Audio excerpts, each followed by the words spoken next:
মানুষ বড় অভিমানী প্রাণী। সে চায় তার মন খারাপ হলে প্রিয় মানুষটাকে না বললেও সে বুঝে ফেলুক।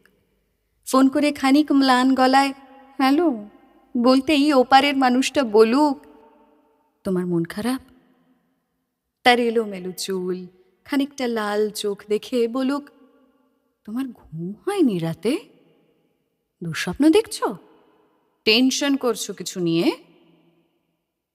সে চায় মানুষটা বুঝুক কখন শক্ত করে বুকের সাথে চেপে ধরতে হয়, চোখের সামনে আলতো করে হাত ছুঁইয়ে বন্ধ করে দিতে হয় চোখের পাতা। সে চায় মানুষটা বুঝুক কখন হাতের মুঠোয় হাত রাখতে হয়, ফিসফিসিয়ে বলতে হয় আমি তো আছি, তবে মন খারাপ কেন? সে চায় মাঝরাত্রিরে সে টের পাক পাশের মানুষটা তার মাথার নিচের সরে যাওয়া বালিশ ঠিক করে দিচ্ছে। শেষ সাথে যখন খানিক হিম নামে তখন জুড়িয়ে দিচ্ছে ওম চাদরে। সে চায় মানুষটা মনে রাখুক তার জন্মদিনের কথা, প্রথম দিনের কথা, স্পর্শ ও অনুভূতির কথা।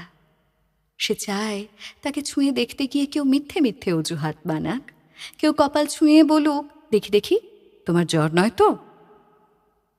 অভিমানে দূরে সরে যেতে চাইলে কেউ বলুক খানিক ভুল করেছি বলেই দূরে সরে যেতে হবে?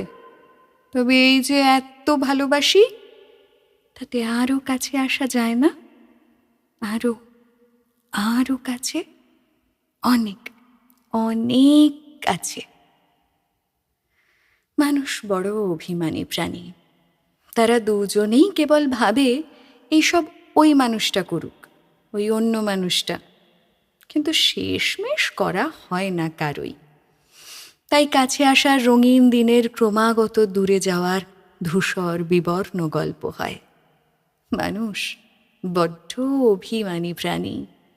অভিমানে সে ক্রমশই দূরে চলে যায়, বুকে পুষে রাখে এক সমুদ্র আক্ষেপ।